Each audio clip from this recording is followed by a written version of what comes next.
Tako dobrodošli v dogodku, zgodovinskem dogodku, govorne podobe škofjeloškega pasijona. Nahajate se tle v naši škofjeloški knjižnici, tako en detajl je tukaj. Drugače pa je to del našega samostana, tukaj v Škofji Loki, kjer je 300 let nazaj zapisal naš dragi Romuald besedilo, o katerem bomo danes slišali. In mogoče zaznavate ta pritisk zgodovinski, zdaj da bo šle osebe, ki so res strokovnjaki. In to je letos 300 let.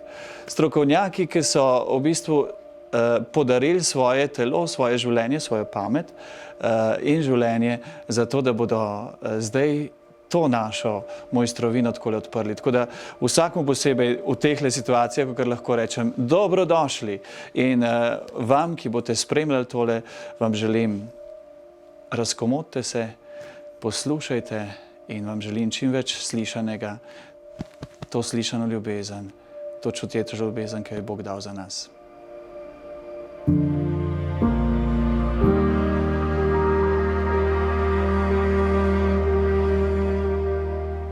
Gospod Gartner, s čim se režiser najprej sreča oziroma kaj potrebuje, da začne nastajati gledališka predstava? Pri meni osebno najprej mora priti nek navdih. Prav nekaj te mora poklicati, da odideš na pot.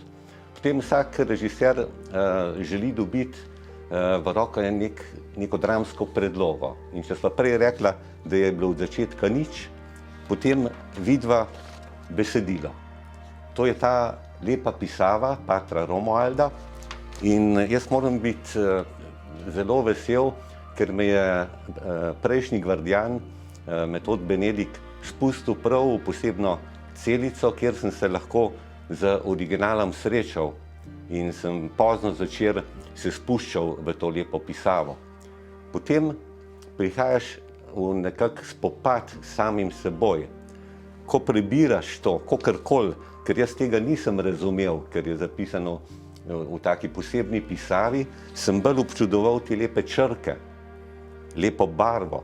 In ker sem to opazoval, je pred mano nastajala podoba patra Romualda, nekega mehkega človeka, orodja v Jezusovih rokah. Na to pa seveda je prva stvar, ki se začne režiser ukvarjati, kako se bo govorilo, o kakšnem jeziku jezik. Tukaj še ni kostumografije, scenografije, ampak lezeš nekako noter med te črke, poskušaš jih razumeti. In jaz sem se takrat spraševal, o kakšnem jeziku bi to igralci v Pasijonu 2022 govorili. Moja želja od nekdaj je bila, da poskušamo odkriti čim bolj identično govorico zapisa patra Romualda. In potem se začneš ukvarjati, s komu bi to delal. Jaz sam zelo hitro vidim, da nisem noben strokovnjak in sploh je zanimivo, ker to besedilo nima nobenih naglasov. To se pravi, ko daš to nekomu prebrati, se jezik lomi. In potem vidiš, da rabiš nekoga in to so te strokovni delavci, lektorji, poznavalci odrskega govora, ki zapis preoblikujejo v lepo zvočno gibanje. In kaj je to zvočno gibanje? Sem se jaz velikokrat pogovarjal tudi z meni zelo ljubim, žal že pokojnim gospodom Mahničem. In on mi je takole rekel prav, veš, Borut, mnogo in natanko je treba premišljevati in previdno se je treba odločati, kadar spreminjamo besedilo v zvočno gibanje.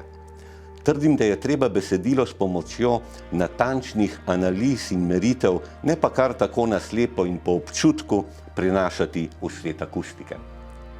Trdim še, da je pravi gledališki dialog nenehno spreminjanje govornih vrednosti. Brž ko temu ni tako, ni več razvoja, spopada, napetosti. Namesto njih se kar brž pokažejo deklamacija, govorna bravura, pridiganje in podobne reči. igralca po krivdi naše slabotne in kratke, včasih tudi zgrešene igralske tradicije, prešibke iskateljske vneme in splošnega počivajočega zadovoljstva, po nekaj trenutkih živega igranja že zanese v prijetno, kar nič naporno prepevanje, ki ne izhaja iz danega položaja, iz odnosov, ki so nastali natanko v tistem hipu. Igralec govori besede zaradi besed, lepo oblikovane jih polaga drugo ob drugo, namesto da bi jih strnjeval, tiste, ki sodijo skupaj, in ločeval tiste, ki sodijo narazen. Zato ga tudi, ker njegov govor ni dramatično napet, urejen in razčlenjen, ne razumemo, čeprav še tako občudujemo njegove izrekovalne darove. Veliko sva se pogovarjala o tem. In potem premišljuješ, s katerim boš šel na pot, s katerimi ljudmi se boš ukvarjal, da ti bodo pomagali. In moja filozofija je taka. Leta 1998 je predhodni režiser Marjan Kokalj zbral okrog sebe imenitne ljudi, s katerimi sem imel to čast tudi jaz kasneje delati. To so gospod Jožef Faganel, gospa Kristina Strnad, Bernarda Lenaršič, in sem jih povabil, če bi tudi to govorno podobo oblikovali skupaj. In zelo sem bil vesel, ko so z velikim veseljem pristopili, potem smo se veliko pogovarjali, nastala je dramska predloga govora 2022 in nastal je tudi audio posnetek Pavleta Ravnohriba. Zakaj Pavleta Ravnohriba? Nekako, kot sem že prej povedal, je ta pisava meni govorila, da je to nek mehak glas, da je to nek bariton. In potem sem šel tako po Sloveniji med temi igralci in je Pavle kar tako priplaval lepo do nas in sem mi neko znamenje sem dobil, da je to njemu namenjeno, da bi to, kar so naši strokovnjaki spravili v zapis, on pač dal zvočno podobo. Zdaj, čez nekaj trenutkov bova prav tem strokovnjakom dala besedo, še preden pa to storiva, me pa zanima, kako ste si zamislili sedaj delo v teh prav posebnih COVID razmerah. Ja, takrat, ko smo se začeli, takrat, ko sem se odpravljal na pot, je ta COVID že se kazal. In jaz sem zelo hitro začutil, da ne bo šlo skozi, da bomo pauzo delali, kar se je danes izkazalo za resnično, pa vendar sem rekel, ne smeš pa zdaj delati tako, kot da ne bo, ampak kot da bo. In kako zdaj to narediti? Pač vidimo, da ta računalnika, sodobna tehnika nam omogoča, da delamo da delamo nadaljavo. Zato smo se na idejo, ta ideja je bila čudovita, ki je gospod Jože rekel, da bi Pavle Ravnohrib bil kot oče Romuald, ki še zadnjič prebira svojo zapisano besedilo. Smo tudi v tej smeri Pavleta posneli in nastal je audio zapis, ta hip ga že imamo. In zdaj se kar predstavljate, recimo prvo podobo, na računalniku kliknem, besedilo Angela, ga pošljem po e-pošti igralcev in lahko on doma že posluša, predvsem posluša, nič ne trenira. In zraven lahko tudi prebira zapis. Ampak tukaj se še ne ukvarjamo z igralcem.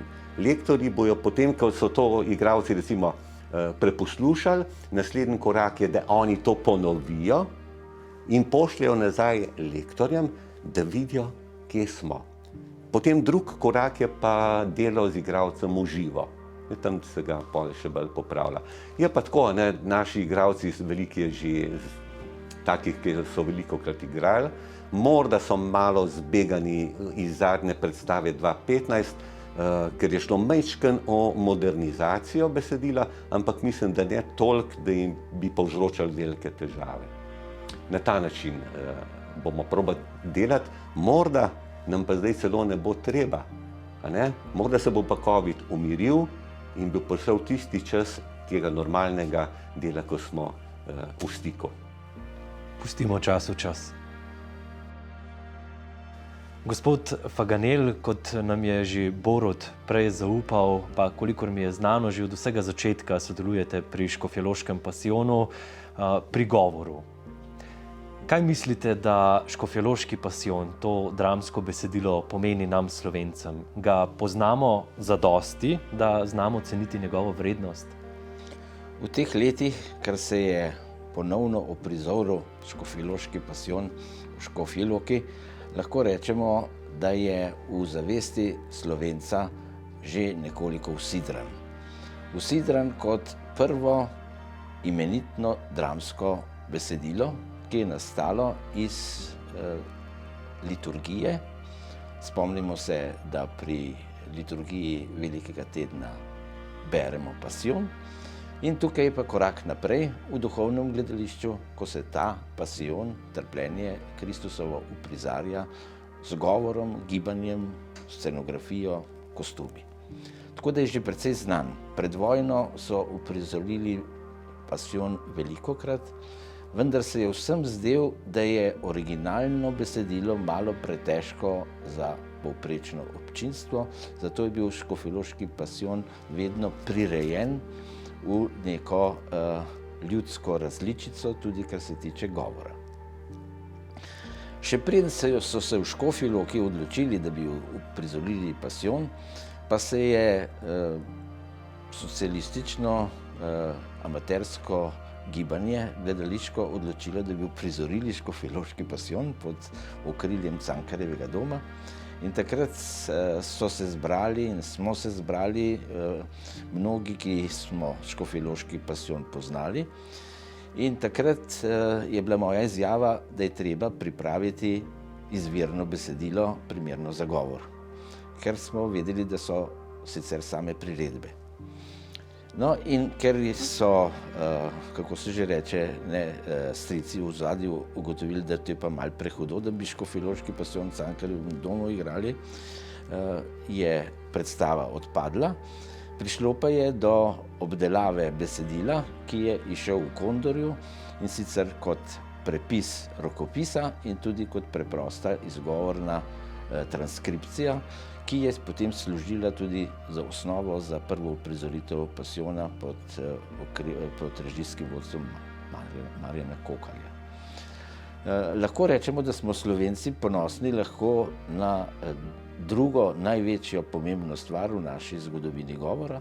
Prvo so brežinski spomeniki, pridiga, monolog o spovedi, ki je 1000 let star. Škofjeloški pasijon je pa prvo dramsko besedilo izpred 300 let.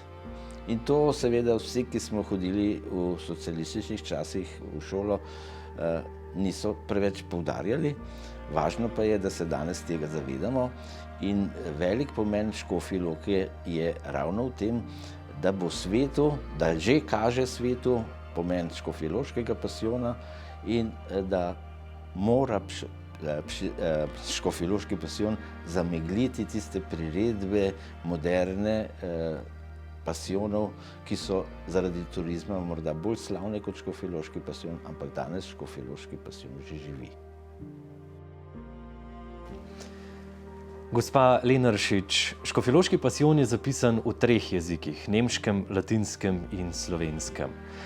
Kaj je botrovalo temu, da ni zapisan samo v nemškem ali latinskem jeziku? Kaj je v bistvu omogočalo očetu Romualdu, da ga je zapisal prav v slovenskem jeziku? Ja, prav slovenščina se je tukaj govorila in je slovenščina tukaj živa in to je tisto. Dejansko imamo mi v tem tekstu tukaj pred sabo približno 850 verzov, ki so bili potem izgovorjeni in to je bila slovenščina in to so govorili Slovenci in poslušali. Treba se je pa seveda zavedati, da je ta prostor bil večjezičen, da tako rečem, da pravzaprav je bila tudi nemščina vsa ta stoletja tudi prisotna. To je eno, namreč v nemščini imamo didaskalije, strogo tiste napotke, za režijo, za igro, ki so pred posameznimi prizori. Drugi jezik je pa seveda, ste omenili, latinščina. To je bil pa pač jezik ne samo cerkve še skozi dolga stoletja, vse tja do srede 20. Ampak tudi jezik izobražencev, v tem smislu nek povezovalen, nadnaroden. In imamo pa v latinščini potem tiste uvodne opombe, pa kar zadeva samo organizacijo izvedbe. Ampak slovenščina pa tukaj seveda je ključna. Slovenščina je bila tista, ki se je govorila, ki se je izrekala.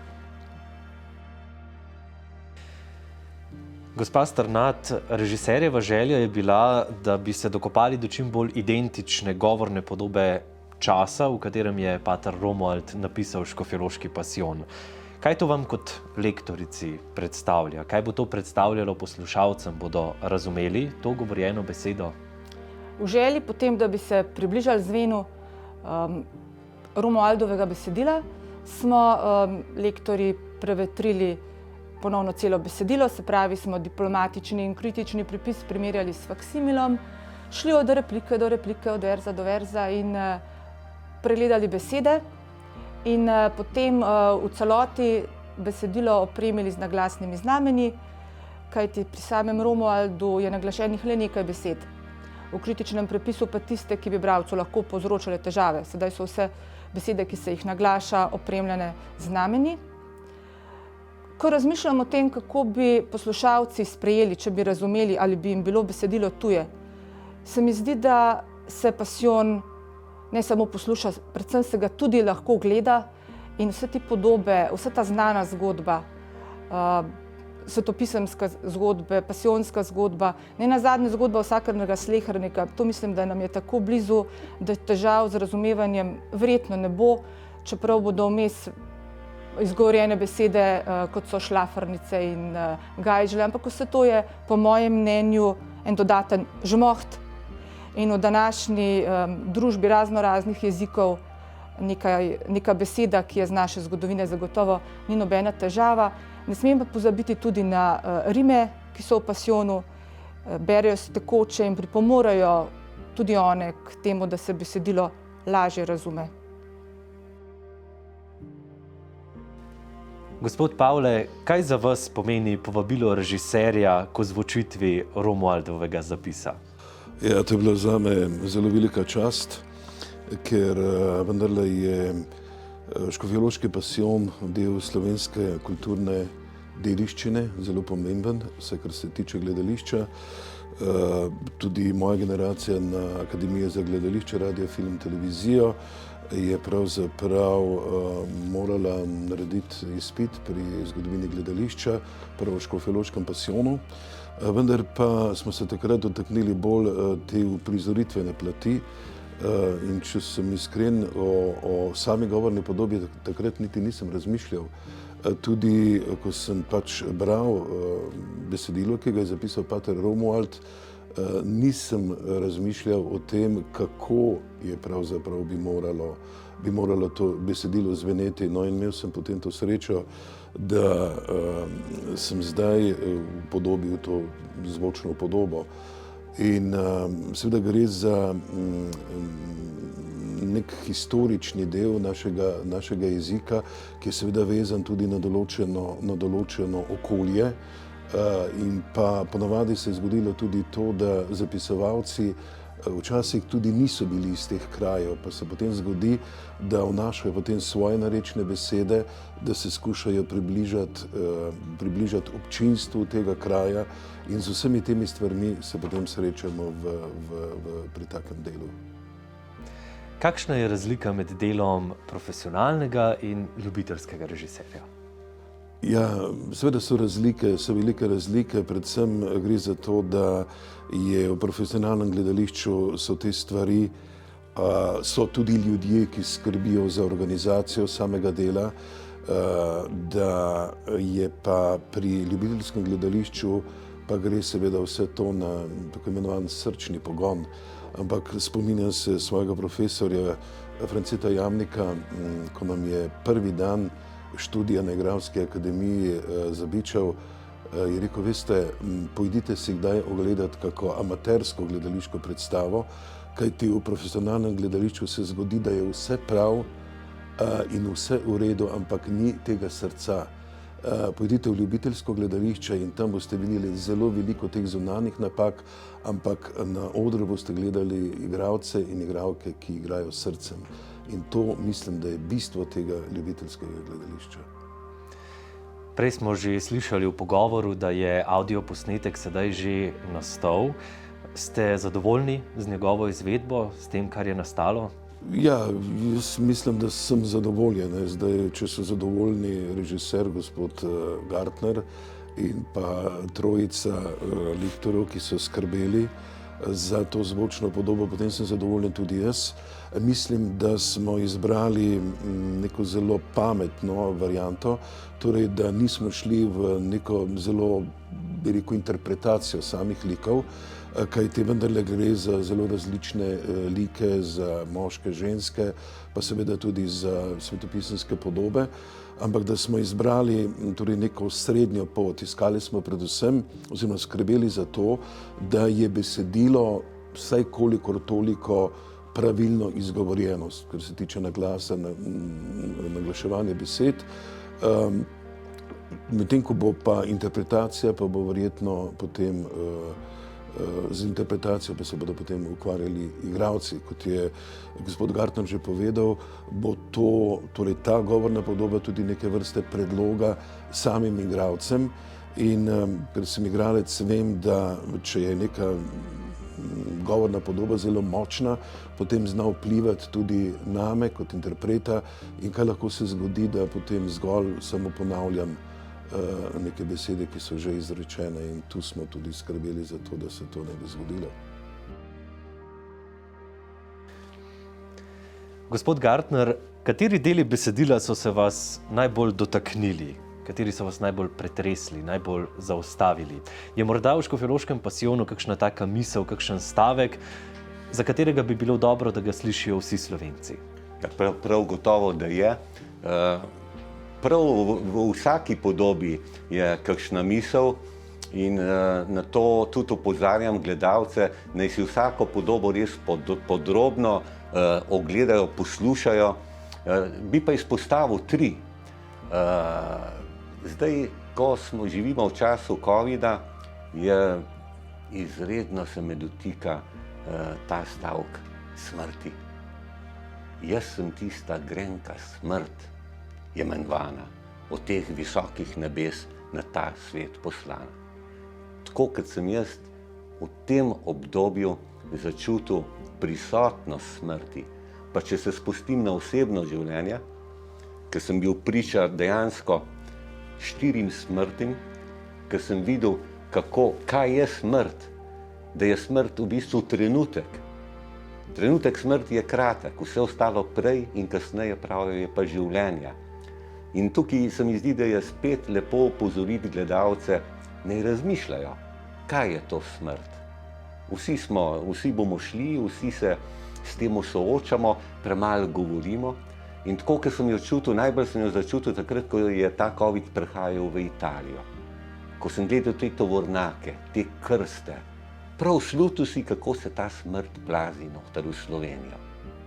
In morda je tudi zdaj priložnost, ko bo vsega tega konc, se mi zdi, da Slovenija je precej obvarovana velikih smrtnih žrtev, da se na koncu zahvalimo, tako kot je bilo nekoč v Oberammergavu, gor, da se zahvalimo za neko varnost. To je ena taka izjava. Druga, ta, ki me pa vedno vznemirja, je izjava grešne smrti, ki pravi,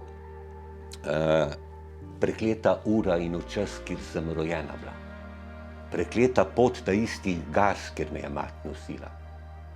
Boljši bi bilo, da bi se bil na svet rodil en kamen, kakor en človek, kjer pride živ noter v peklenske jame. Prav vsi smo grešniki. In mene ta grešna duša spremlja že od leta 1999, ko sem jo poslušal pri Marjanovemu pasijonu. In vedno znova se kot po neki vrvi spuščam v globino tega pekla. Kaj to pomeni? Nenehno mi prihajajo nasprot osebe, ne vem, ali naj jih imenujem grešne duše, saj sem tudi sam grešnik, ampak one so ta vrv, po kateri se spuščam noter, v globino, v njihova srca, v njihovo dušo. Nastajajo čudoviti pogovori, medsebojna zaupanja, kjer si rečemo, to ostane med nami. In to je nekaj zanimivega, bogatega. Tista tretja, ki se mi zdi, je pa ta, zakaj sploh smo grešniki. Je zato, ker se vedno želimo čez Boga vagati. Kaj pomeni to? Vedno hočemo biti pametnejši kot nekdo, če želite, da temu tako rečem. No, nismo. Človek ni vsemogočen in je prav, da priznamo, da nas nekdo vodi. To je pa recimo izjava Luciferja, ki je rekel približno tako: skozi prevzetnost sem se jaz čez Boga vagal, glih nas časti sem Bogu hotel biti, za tega vola sem pa mogel oprdamaj ne priti. In to naj poslušajo gledalci v letu 2022. Ne se čez Boga vagati, bodite dobri, preprosti, pa bo to.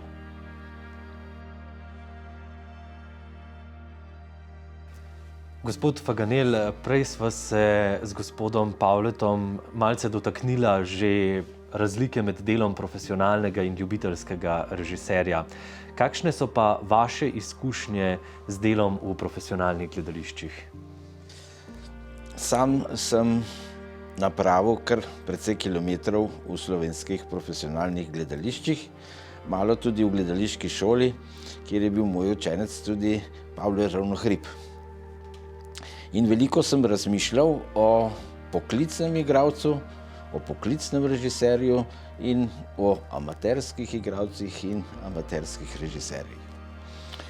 Glede tega imam veliko spoštovanje do poklicnega gledališča, ki je v moderni dobi doseglo izjemno raven in tudi zanemarilo tisto nekdanje spakovanje v avtentično igro in čustveno izražanje misli, kar je bilo mogoče v prejšnjih časih malo manj izpostavljeno, ker je treba vedeti, da so v prejšnjih stoletjih, v začetku slovenskega gledališča, imeli 5-6 vaj, pa je bila pol premiera in zato so se vsi drenjali okrog šepetalke, da so spremljali tiste besede. Danes igralci s srcem izrekajo svoje misli, ker tudi ne sprejemajo vlog, katere se jim ne zdijo primerne za njihovo profesionalno sposobnost. Drugo je pa vprašanje režiserjev. Tukaj pa velja poklon amaterskim režiserjem, ki so ohranili skromnost njihove funkcije, v primerjavi s sodobnimi režiserji, ki mislijo, da so več kot avtorji drame. Tako se sodobno gledališče, tudi v Sloveniji, marsikaj zgodi, da je pomembnejši režiser kot avtor, da je pomembnejši režiser kot Shakespeare, pomembnejši režiser kot Dante, božanska komedija in tako dalje. In tukaj pa jim povem to, kar sem pa slišal tudi pri profesor Jamniku na šoli Igralske akademije, ki je povedal, da se je poklic režiserja razvil iz inspicienta, to je tiste osebe, ki pošilja igralce na oder. To se pravi, da je mali organizator, ne pa Bog. In zato z veseljem sprejemam, da se pri tako velikem projektu uveljavi nekdo, ki ni profesionalen režiser, ki spoštuje na eni strani avtorja, na drugi strani pa tudi igralce.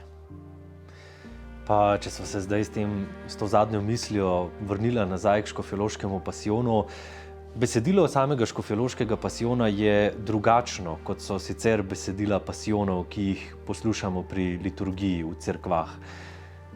Zakaj? Na kakšen način? To se pravi, kot sem že prej omenil, Romualdov škofjeloški pasijon je interpretacija svetopisemskih pripovedi o Kristusovem trpljenju. Zato so dodane tudi druge osebe, nove osebe.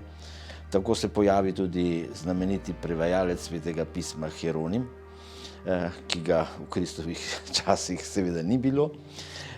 In to je treba tudi poudariti, da je v tistih časih ljudje v cerkvi niso slišali pasijona, ker je bil prebran v latinščini.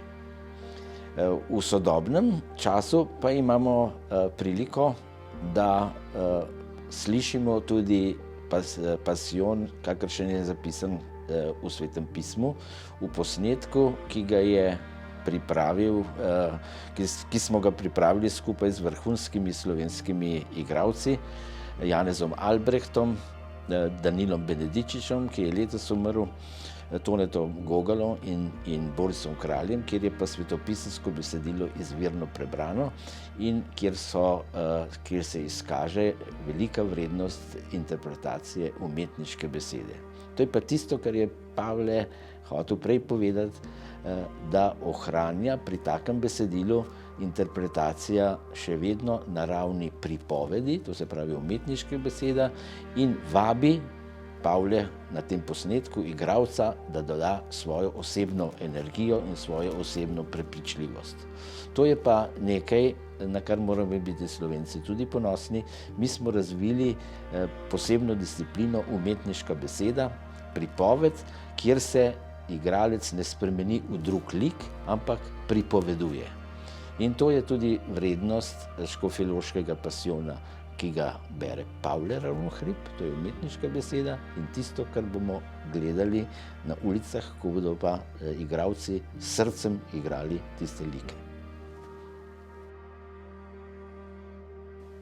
Gospa Lenaršič, kako se v delu, ki je zapis govorjenega standarda tistega časa, kažejo tudi značilnosti lokalnega govora?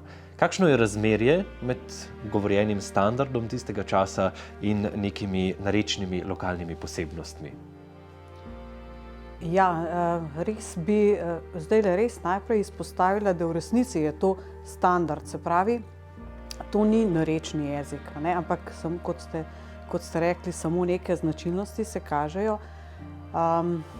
Kaj si pravzaprav naj predstavljamo zdaj pod tem standardom, a ne? Pater Romuald ni imel tablice pred sabo, ni vtipkal Fran in potem pogledal v SSKJ, ali se zdaj tako naglasi ali drugače, kako se zapiše, da bi še po pravopisu segel, ni. In to pomeni, se pravi, kakšen pa potem je bil ta standard, pa kako se je oblikoval, če ni bilo nekih priročnikov normativnih, s kakršnimi seveda operiramo danes. Mi moramo vedeti, da je pravzaprav bila knjižna tradicija in tudi govorniška tradicija, pridižna tradicija v tem prostoru živa recimo 150 let vsaj več, ne? Se pravi od protestantov. In da so se zgledovali po drugih dobrih avtorjih. Na vse zadnje gre tukaj za čas patra Svetokriškega, so brata Kapucina in tudi drugih pridigarjev. Tako da in ljudje so poslušali kvaliteten, slogovno izpiljen prevod Svetega pisma. Skratka, ta jezik je bil, bil tudi odnos do tega. Skratka, gre za eno tako vzvišeno govorico, za nevsakdanjo govorico in ko je lahko potem pater Romuald to zapisal, dejansko govorimo o tem, da ja, to je lahko vzklilo potem na eni taki že kar podlagi, da dobimo v resnici dramski vers. No in ker seveda je pač živo poslušal ljudi, kako govorijo, je seveda tudi vnesel besede, ki so bile žive, ki se nam mogoče danes zdijo ali starinske, ker so jih kasnejši jezikoslovci prečistili, pa ugotovili, da so nemškega izvora, da nikakor ne spadajo v ta recimo zvišen standard. Drugače pa tukaj najdemo seveda besede kot martra, kot gvant, kot gvišen, kot glih, kot Skratka, ogromno teh posojenk iz nemščine. Ne. Vedeti pa še nekaj treba. Ne.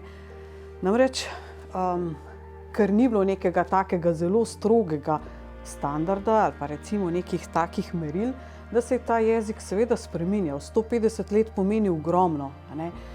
In da je bil dovzeten tudi za spremembe, ki so prihajale iz lokalnega okolja. In da se je knjižni jezik v tem času recimo premikal nekoliko proti gorenjski govorni podobi, ne, in da se je v tem času tudi potem močno slišalo nekaj, kar imenujemo vokalna redukcija, ampak v bistvu gre samo za to, da spustimo tiste samoglasnike na koncu besed, ki niso naglašeni. In to je nam Gorencem zelo znano. A ne. To je tudi nekaj, v čemer se mi zelo dobro počutimo. A ne.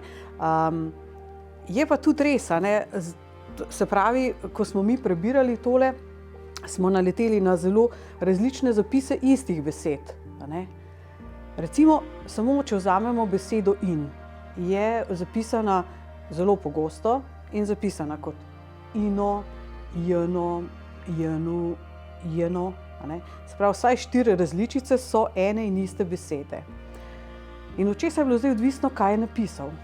To pa zdaj še druga stvar, ki je zanimiva in vsaj zame osebno zelo vznemirljiva bila pri delu s tem tekstom. Namreč, to je vers. A ne? In dejansko je bilo tudi razumevanje umetniške svobode v tem času nekoliko drugačno. Recimo, danes se nam zdi sprejemljivo, da zamenjamo besedni red, zato da lepše teče vers. V tem času tako tudi. A ne? Se nam pa danes recimo za naša ušesa ne zdi razumljivo ali pa sprejemljivo, da se spremeni na glas besede. V tem času mirno. A ne? Tudi recimo kakšna beseda, recimo beseda poglej ali pa pogledaj. A ne? Odvisno, kako je bolje sedla v vers. A ne? Tako da v tem smislu ta umetniška svoboda je pa imela več tudi, a ne, možnosti, da se razmahne, pravzaprav, a ne, da vers lepo zveni. Tako da v tem smislu je zelo zanimivo delo, a ne, bilo pravzaprav gledati, kako se razvija jezik in pa tudi kako zdaj logika verza deluje.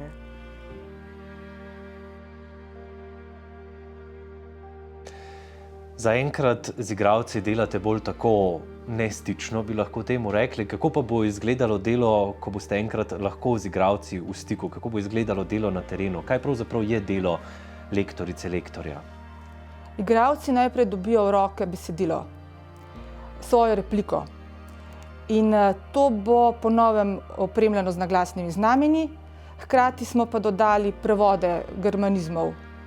Tako da bojo lahko, ko bodo, si predstavljam, sami doma prebirali besedilo, to videli že pri sebi doma, sami. Potem bodo, in to je doprinos letošnjega pasijona, imeli pri sebi doma tudi glas, če tako rečem, glas Pavleta Ravnohriba, se pravi zvočni posnetek besedila, in bodo poslušali njegov govor. In na ta način besedilo nekako posvojili. Naša želja je, da bi to sprejeli kot naraven govor, ne kot neko relikvijo, ampak kot nekaj, kar je aktualnega, ne glede na nekaj drugačnosti. Ko se igralec in lektor srečata, ga lektor posluša in če je treba popravi izreko kakšne besede, kak naglas, mogoče osvetli kako rimo, če je treba mogoče osvetli, katero besedo v samem verzu je bolje naglasiti, steče beseda o samem liku, naprimer. Sicer pa je potem, ko je sam govor narejen, igralca prepusti režiserju. Je pa tako, dlje kot igralec živi to besedo, več možnosti je, da beseda zaživi v njem in ga pravzaprav pripravi do tega, da je res njegova in da naredi stvar tako, s srcem. Je pa seveda tudi razlika, ali je ta igralec začetnik ali pa gre za pasijonca veterana, ki je mogoče na terenu že od leta 1999. Ko Gospod Pavle, bi nam morda na tem mestu prebrali kakšen odlomek, da morda dobimo malce občutka, kako bo zvenel škofjeloški pasijon v letu 2022. No, prebral bom Smrt s koso. Jaz sem slepa, vendar vse umorim in z mojo koso veliko škode storim. Bodi stari ali mladi, kar pred mene pride, bogat, božec, kmet, žlahtnik, obeden na odide. Kralj, cesar, papež ali vojšaki, gmajn, mogočni in uvrli, enaki, ja, vsa moč celega sveta, kar živi, to pod mojo ojstro koso stoji. Te ljudi jaz vse zapišem, zgovorov ali prošnje nikdar ne išem. Jaz sem brez kože, sama kost, zatorej namaram za obena visokost. Ah, vi grešniki, skuste vaše oči odpreti, ter spomislite, kar živi, mora enkrat umreti.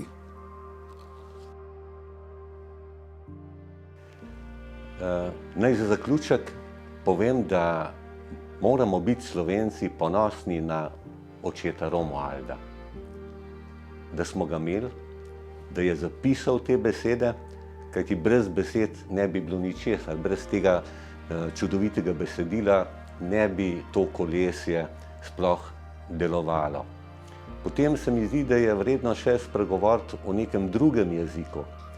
Namreč hvaležen sem patram kapucinom, da so nas tako spustili blizu originala, da tako lepo sodelujemo in z lektorji, kostumografi, koreografi, glasbeniki, igralci, zameščani Škofje Loke. Tukaj govorim o nekem strpnem, prijateljskem jeziku, ki bi ga lahko govoril ves svet in bi bil lepši. Morda je tudi to eden izmed namenov škofjeloškega pasijona. Prav se mi zdi, da tudi povemo, kakšen res čudovit biser nosi slovenski narod. Večkrat mi pride na misel planica, ki naj bi se v teh dneh dogajala, ki jo Slovenci jemljemo za nek svoj nacionalni praznik. Morda bi bilo lepo, da bi tudi to velikonočno procesijo vzeli za naš verski praznik in na to procesijo hodili še posebej pripravljeni in srcem. In tako kot so predhodniki povedali, oni so zapis preoblikovali v govorno podobo. Naši igralci ga bodo povedali z dušo in srcem. In naj to besedilo pride v srca obiskovalcev. Namen pasijona je, da iz grešnikov dela boljše ljudi. Tisti, ki so dobri, pa lahko postanejo še boljši. In naj vesela aleluja, ki jo bomo dodali v škofjeloško procesijo 22, prinese veliko veselja gledalcem in poslušalcem. Srečno!